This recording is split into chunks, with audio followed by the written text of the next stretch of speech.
Assalamualaikum warahmatullahi wabarakatuh. Selamat datang kembali di channel Sordel Tumpul. Di video kali ini saya kedatangan desktop PC. Menurut keterangan yang punya, komputer ini bermasalah pada USB port, USB depan. Di sini ada 3 buah slot USB ya teman-teman. Nah, untuk yang slot yang warna biru ini USB 3.0 ini tidak bermasalah, sedangkan untuk 2 slot yang USB 2.0-nya bermasalah. Pada port USB belakang, menurut keterangan tidak bermasalah, semuanya normal. Oke, kita akan coba cek saja sama-sama. Kita bongkar dulu PC-nya.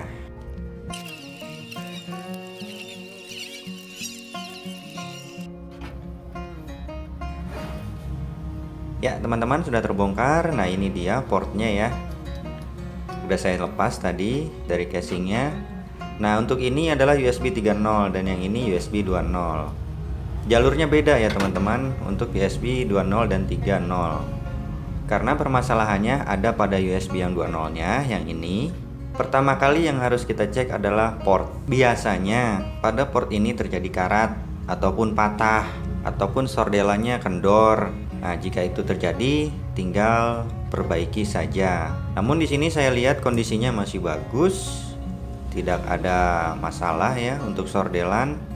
Ini portnya juga masih kenceng, kuning-kuningannya, pin-pin kuningannya di dalam yang 4 buah juga masih bagus. Kemudian kita cek juga kabel ya teman-teman. Dipastikan kabelnya tidak putus, tidak rapuh. Nah, untuk casing seperti ini biasanya menggunakan kabel yang kualitas bagus. Tapi apa salahnya kita cek kabelnya dengan teliti ya. Apakah terjadi putus, tidak terhubung ke bagian soket front panel USB. Oke, langsung saja kita akan nyalakan komputernya, kita on kan, kita cek sama-sama.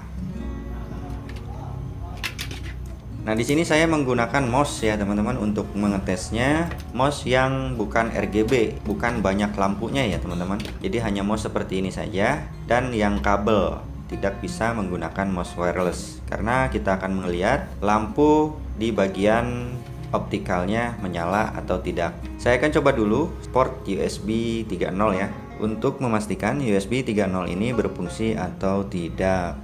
Mouse menyala ya pada bagian optikalnya. Kita coba. Berfungsi ya, bagus untuk port USB 3.0-nya. Selanjutnya saya akan coba lepaskan dan pasang di port USB 2.0. Nah, untuk USB 2.0 ini tidak berfungsi. Kita lihat di sini lampu optikal tidak menyala. Kalau tidak menyala seperti ini, otomatis komputer tidak mendeteksi dan kursor mouse menghilang. Tidak ada di layar monitor. Saya coba port yang kedua.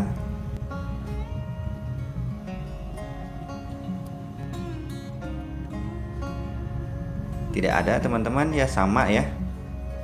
Tidak menyala juga. Saya akan lanjut ke pengukuran. Kita cek tegangan dahulu.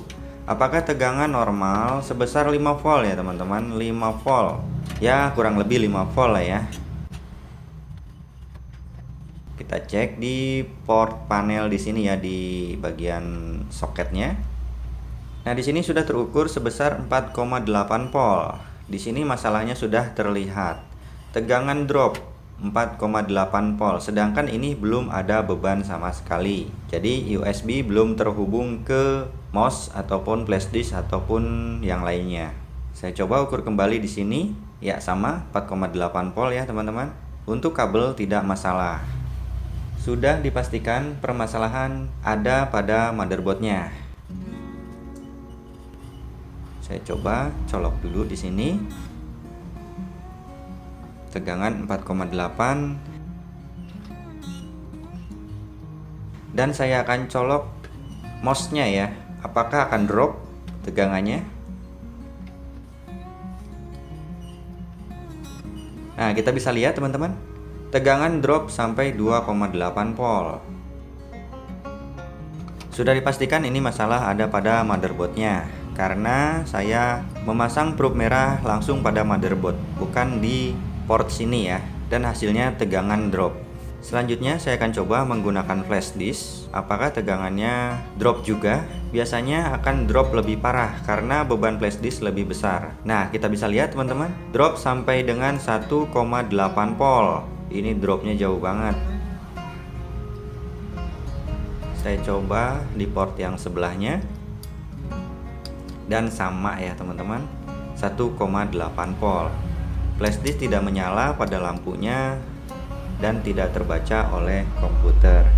Karena saya mengukurnya di sini di port langsung ke motherboard, maka pada kabel tidak bermasalah. Untuk jenis casing seperti ini jarang sekali bermasalah pada kabel, kecuali casing-casing yang murah meriah ya, biasanya kabelnya bermasalah, kabel yang kualitas kurang bagus. Oke, kita lanjut pengecekan pada motherboardnya. Nah, biasanya pada ASRock ini permasalahan terjadinya drop tegangan dikarenakan fuse atau sikring. Di sini ada sebuah sikring ya teman-teman.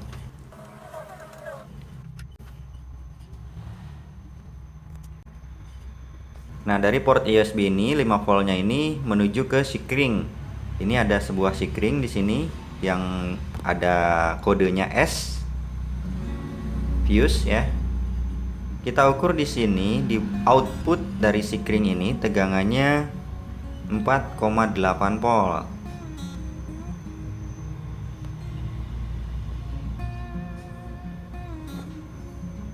Coba kita ukur di bagian in, masuk ya, tegangan masuk ke fuse ini 5,1. Nah, di sini sudah jelas banget ya teman-teman. Tegangan tidak mengalir sempurna menuju front panel USB, terhambat oleh sikring ini. Untuk memastikan saya akan mengukur menggunakan skala ohm. Saya menggunakan 1 kilo ya, 2 kilo ya, atau buzzer juga bisa.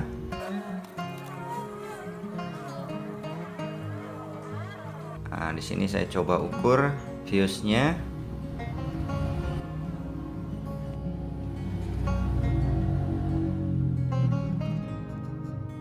Kita bisa lihat teman-teman ya, sudah mempunyai resistansi sebesar 800 ohm, 800 lebih. Seharusnya ini tuh 0 ohm.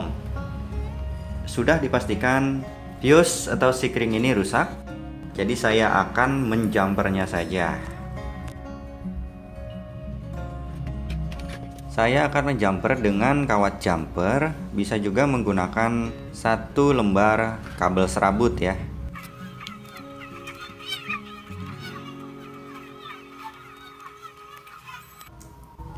Ya, sudah terjumper teman-teman. Lanjut kita tes hasilnya.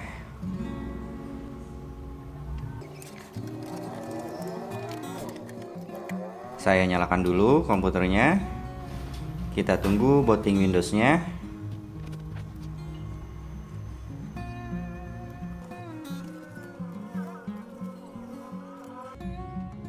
Saya ukur kembali tegangannya.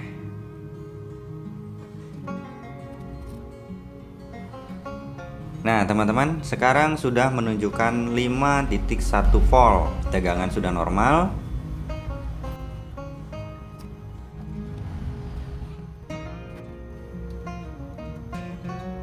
Dan di bagian portnya juga hasilnya sama, sudah normal ya teman-teman.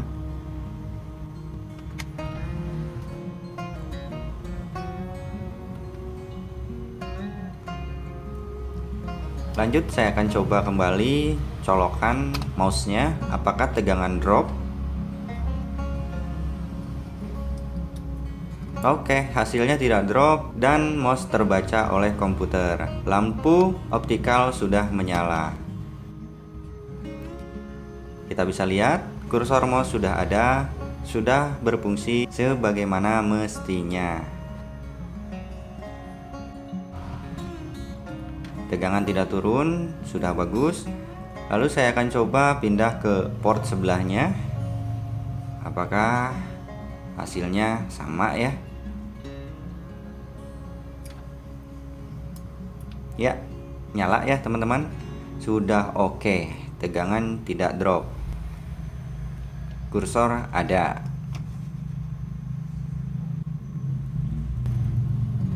Saya coba menggunakan flash disk. Tadi kan dropnya parah tuh. Nah, menggunakan flash disk sekarang sudah tidak drop lagi. Lampu flash disk pun sudah menyala. Saya coba sebelahnya. Sama ya, sudah menyala, tegangan tidak drop, dan USB sudah terdeteksi oleh komputer. Oke, permasalahan sudah ketemu. Permasalahannya ada pada fuse. Jadi teman-teman harus cek dahulu dari awal ya. Jika semuanya normal, dari mulai port, tegangan, kabel, dan USB tidak terbaca dan muncul notifikasi USB recognize, kemungkinan kerusakan pada chipsetnya atau pada jalur menuju chipset. Oke, sekian dulu videonya, semoga bermanfaat. Sampai bertemu kembali di video selanjutnya. Wassalamualaikum warahmatullahi wabarakatuh.